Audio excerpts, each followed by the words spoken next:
Hi friends, రెండవ ప్రపంచ యుద్ధం ఈ ప్రపంచానికి చేసి చూపించిన భయానక ఉత్పాతం ఇప్పటికీ మానవుడు మర్చిపోలేదు. హిరోషిమా, నాగసాకిల మీద విడిచిపెట్టబడ్డ అణుబాంబులు 15 టన్నుల TNT మందుగుండుతో సమానమైన పేలుడును కలిగించాయి. దాని ఫలితంగా వాతావరణంలోకి చేరిన రేడియో ధార్మికత కంటే 400 రెట్లు ఎక్కువగా దుష్ఫలితం కలిగించే విషవాయువులు వాతావరణంలో కలిసిపోయిన దుర్ఘటన మీకు జ్ఞాపకం వచ్చిందా? అది చెర్నోబిల్ అణు దుర్ఘటన. ఇప్పుడు ఆ స్థలంలో 354 అడుగుల ఎత్తు, 840 అడుగుల వెడల్పు పెద్ద గుమ్మటం కట్టి ఆ మొత్తం ప్రదేశాన్ని కప్పేశారు. ఆ భయానక సంఘటన ఆనవాళ్లు మామూలుగా బయటకు కనిపించకుండా పెద్ద పరదా కట్టారన్నమాట. చేసింది చిన్న పొరపాటే, జరిగింది మాత్రం మహా విధ్వంసం. 225 టన్నుల పేలుడు పదార్థాన్ని పేల్చితే జరిగే విధ్వంసం పాటి నష్టం జరిగింది. ఈ చెర్నోబిల్ న్యూక్లియర్ డిజాస్టర్ ని చరిత్రలో ఎవ్వరూ మర్చిపోలేరు. దీని గురించి తెలుసుకోవడం దేనికంటే అలాంటి నిర్లక్ష్యం జరగకుండా ఎప్పటికప్పుడు మనల్ని మనం జాగ్రత్త పరచుకోవడం కోసం. మరి ఆ సంఘటన ఎలా జరిగింది, మానవాళికి ఎలాంటి గుణపాఠం నేర్పిందన్నది తెలుసుకుందాం. ఈ చెర్నోబిల్ న్యూక్లియర్ ప్లాంట్ ఉక్రెయిన్ రాజధాని కివీకి 100 కిలోమీటర్ల దూరంలోని ప్రిపియట్ పట్టణంలో నిర్మించబడింది. నేడా ప్రాంతమంతా బీడు పడిపోయింది. నిజానికి దాన్ని అలా బంజరు భూమిగా వదిలేశారు. ప్రచ్ఛన్న యుద్ధ సమయంలో అమెరికాకు దీటుగా సోవియట్ యూనియన్ అణు విద్యుత్ కర్మాగారాల నిర్మాణం చేపట్టింది. అప్పటికి ఉక్రెయిన్ కూడా సోవియట్ యూనియన్ లో భాగమే. చెర్నోబిల్ న్యూక్లియర్ పవర్ ప్లాంట్ ఆ అణు విద్యుత్ కర్మాగారాల్లో ఒకటి. చెర్నోబిల్లో 4 న్యూక్లియర్ రియాక్టర్లున్నాయి. 4వ రియాక్టర్ ని చివరిగా నిర్మించారు. ఇప్పుడు డోమోతో మూసివేసిన రియాక్టర్ ఈ 4వ రియాక్టరే.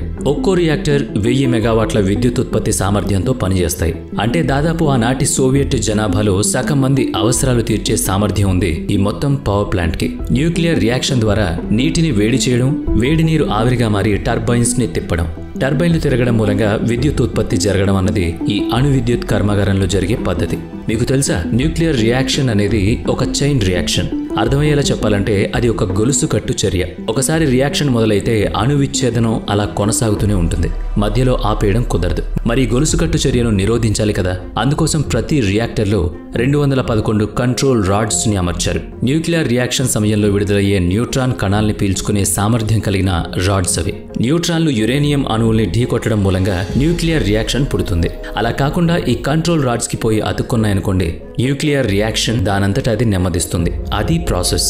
చెర్నోబిల్ అణు విద్యుత్ కర్మాగారంలోని అణు రియాక్టర్లలో ఉపయోగించిన కంట్రోల్ రాడ్స్ ని బోరాన్ కార్బైడ్ సమ్మేళనంతో తయారు చేశారు. రాడ్స్ దిగువన టిప్ గ్రాఫైట్ తో తయారై ఉంటుంది. 24/7 నడిచే ఈ రియాక్టర్లలో 1600 డిగ్రీల సెల్సియస్ ఉష్ణోగ్రత ఉంటుంది. అంటే సూర్యుడి ఉపరితల ఉష్ణోగ్రతలో 30%. దీన్ని బట్టి మీకు ఎంత తీవ్రమైన వేడి పుడుతుందో అర్థమైంది కదా.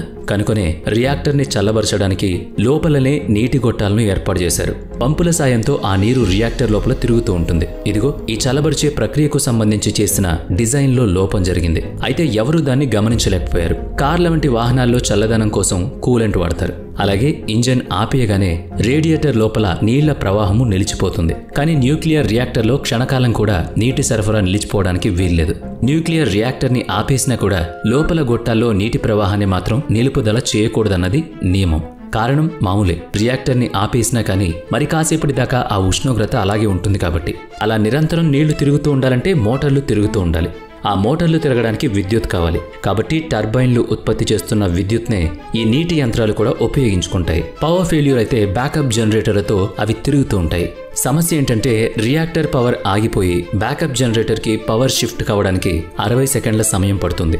ఈ 60 సెకండ్ల సమయంలోనూ వాటర్ పంప్స్ ఆగిపోకూడదు. సమస్య ఉందని తెలుసు కనుక 1000 మెగావాట్ల విద్యుత్ ఉత్పత్తిని ఒకేసారి నిలిపివేయకుండా మెల్లగా తగ్గిస్తూ వస్తారు.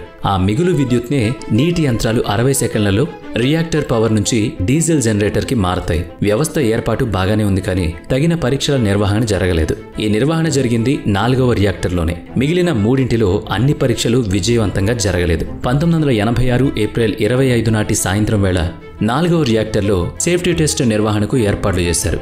డిప్యూటీ చీఫ్ ఇంజనీర్ అనటోలీ దియాత్లో పర్యవేక్షణ చేస్తున్నారు. అంతకుముందు 2 సార్లు జరిగిన ఈ సేఫ్టీ టెస్ట్ ఫెయిల్ అయింది.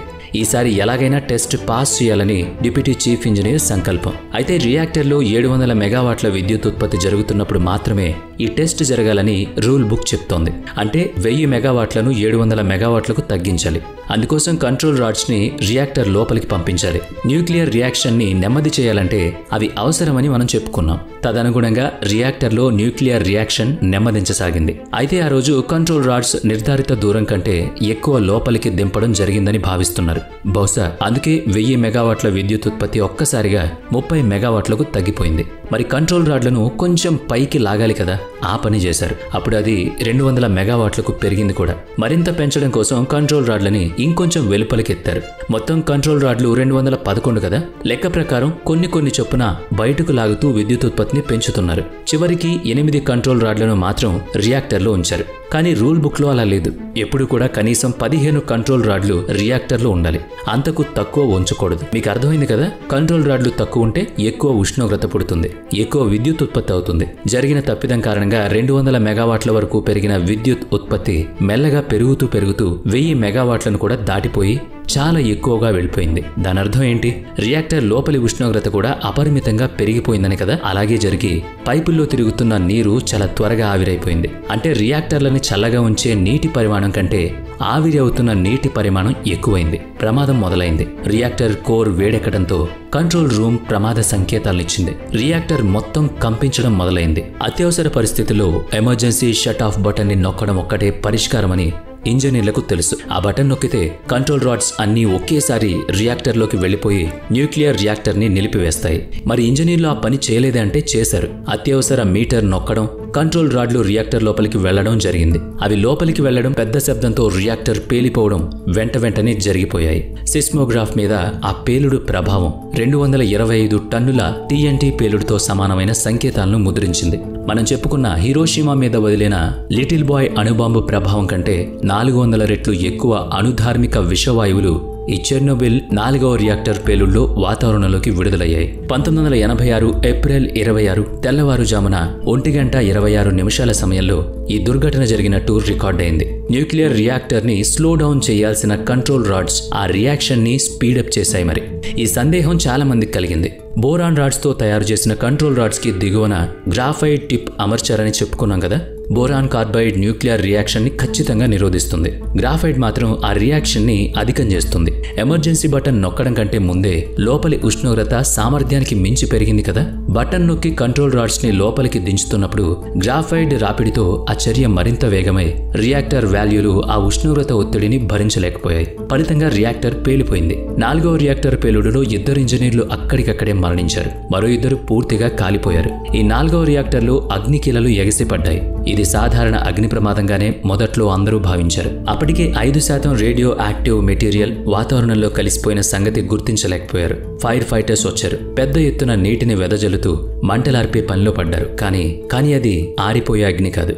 గ్రాఫైడ్ మూలంగా పుట్టిన మంటలవి. ఆర్పివేయడం అంత సులభం కాదు.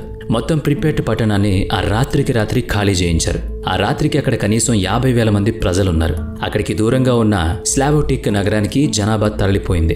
చెర్నోబిల్ కర్మాగారంలో మరో 10 రోజుల పాటు మంటలు చెలరేగుతూనే ఉన్నాయి. మరోవైపు నిర్విరామంగా నీళ్లు చల్లుతూనే ఉన్నారు. హెలికాప్టర్ల సాయంతో పైనుంచి 5,000 టన్నుల కంటే ఎక్కువ ఇసుక, మట్టిని నింపుకొచ్చి మంటలు అదుపు చేసే పనిలో పడ్డారు. 10 రోజుల తర్వాత మంటలు ఆరిపోయాయి. కానీ చాలా రోజుల వరకు భయంకరమైన రేడియో యాక్టివ్ అణువాయువులు వాతావరణంలో కలుస్తూనే ఉన్నాయి. మంటలార్పుతున్న ఫైర్ ఫైటర్స్ అణుధార్మిక వాయువుల ప్రభావానికి లోనయ్యారు. చికిత్స అందించినప్పటికీ ఒక్కొక్కరుగా కొన్ని రోజుల వ్యవధిలోనే మరికొందరు, నెలల వ్యవధిలో ఇంకొందరు చనిపోయారు. ఈ దుర్ఘటన గురించి సోవియట్ యూనియన్ బయట ప్రపంచానికి చెప్పాలని భావించలేదు. కోల్డ్ వార్ లో తమ పట్టు సడలుతుందనే భయంతో సోవియట్ యూనియన్ ఈ ప్రమాదాన్ని దాచి ఉంచే ప్రయత్నం చేసింది నిజం. ఏప్రిల్ 28వ తేదీ నాడు, అంటే ప్రమాదం జరిగిన సుమారు 36 గంటల తరువాత స్వీడన్కి చెందిన రేడియో మానిటరింగ్ స్టేషన్ నిపుణులు వాతావరణంలో రేడియేషన్ ప్రభావం ఉన్నట్టుండి పెరగడం, అది వేగంగా ఎక్కువవుతూ ఉండడాన్ని గమనించారు. ఆ రేడియేషన్ ఉక్రెయిన్ దిశ నుంచి వస్తున్నట్లుగా కూడా పసిగట్టారు. ఇక తప్పనిసరి పరిస్థితుల్లో సోవియట్ యూనియన్ జరిగిన దుర్ఘటనని ప్రపంచానికి వెల్లడించక తప్పలేదు. చెర్నోబిల్ 4వ రియాక్టర్ దిగువన పెద్ద నీటి నిల్వ సదుపాయం ఉంది. ప్రమాదం జరిగాక పెద్ద ఎత్తున రేడియో యాక్టివ్ పదార్థాలు ఆ నీటిలో కలిసిపోయాయి. ఆ నీటిని వెంటనే ఖాళీ చేయకపోతే వాతావరణంలోని వేడి కారణంగా ఆవిరై ప్రమాదం మరింత ఎక్కువవుతుంది. నీటిని ఖాళీ చేయడానికి ఒకే ఒక్క దారి ఉంది. అది ఆ నీటి ట్యాంక్ అడుగున ఉన్న వాల్వ్ ని తెరవడం, ఆ దిగువన ఉన్న డ్రైనేజ్ సిస్టమ్ లోకి నీటిని వదిలేయడం. అయితే వాల్వ్ ని తెరవాలంటే ఎవళ్ళో ఒకళ్ళు నీటిలోకి దిగాలి. రేడియో యాక్టివ్ వాటర్ లోకి దిగడం అంటే నేరుగా మృత్యు ఓడిలో తలపెట్టడమే. ప్రపంచాన్ని కాపాడేందుకు ఎవరో ఒకరు ఉండాలి కదా. ఇక్కడ కూడా 3 వీరులు అందుకు సిద్ధమయ్యారు. Mechanical engineering Alexei Ananenko, senior engineer Valeri Bespalov, shift supervisor Boris బరునోవ్లు తమ ప్రాణాలను పణంగా పెట్టారు. ముగ్గురు రక్షణ దుస్తులు ధరించి రేడియో యాక్టివ్ పదార్థం కలిసిన ఆ నీటిలోకి దిగి చీకటిలోనే ఈదుకుంటూ వెళ్లి వాల్ను తెరిచి డ్రైనేజ్లోకి వాటర్ని వదిలిపెట్టారు. చాలా మంది ఈ చర్యను సూసైడ్ మిషన్ గా ప్రస్తావించారు. అయితే ముగ్గురు క్షేమంగా తిరిగి రావడం గొప్ప ఊరట. అయితే అప్పటికే వాతావరణం ప్రమాదకర స్థాయిలో కలుషితమైంది. పేలుడు మూలంగా అయోడిన్ 131 ఇంకా మరికొన్ని ప్రమాదకర రసాయనాలు వాతావరణంలో చేరాయి. వేల కొద్దీ జనం థైరాయిడ్ క్యాన్సర్ బారిన పడ్డారు. ఎన్నో వేల మంది రేడియేషన్ దుష్ప్రభావంతో ప్రాణాలు కోల్పోయారు. వీరిలో అధిక శాతం ఆనాడు మంటలార్పిన ఫైర్ ఫైటర్సే. ప్రమాదం జరిగిన ఆపరేషన్ క్లీనప్ కార్యక్రమంలో పాల్గొన్నవారు కూడా ప్రాణాలు విడిచారు. ప్రమాదం సోవియట్ యూనియన్ ప్రిపేట్ పట్టణానికో చెర్నోబిల్ కర్మాగార పరిసరాలకు పరిమితం కాలేదు. మొత్తం ఐరోపా దేశాల్లో ఎన్నో అనర్థాలకు కారణమైంది దుర్ఘటన. అణుపదార్థం విరజిమ్మబడిన అటవీ ప్రాంతం ఆకుపచ్చదనం కోల్పోయింది, ఎర్రగా మారిపోయింది. వర్షం కారణంగా కురిసిన నీటిలో కరిగి కలిసి అణుధార్మిక పదార్థాన్ని పీల్చుకున్న నేల మీద గడ్డిలో అణుధార్మిక విషం నిండిపోయింది. ఆ గడ్డిని మేసిన పశువుల శరీరాల్లో అణుధార్మిక విషం చేరింది. దుర్ఘటన జరిగిన మొదటి 4 నెలల్లో 31 మంది మాత్రమే మరణించారు. అయితే వాతావరణంలో కలిసిన రేడియో ధార్మిక విష ప్రభావం కొన్ని సంవత్సరాల్లో సుమారు 4000 మంది ప్రాణాల్ని బలిగొంది. నిజానికి ఇది అంచనా మాత్రమే.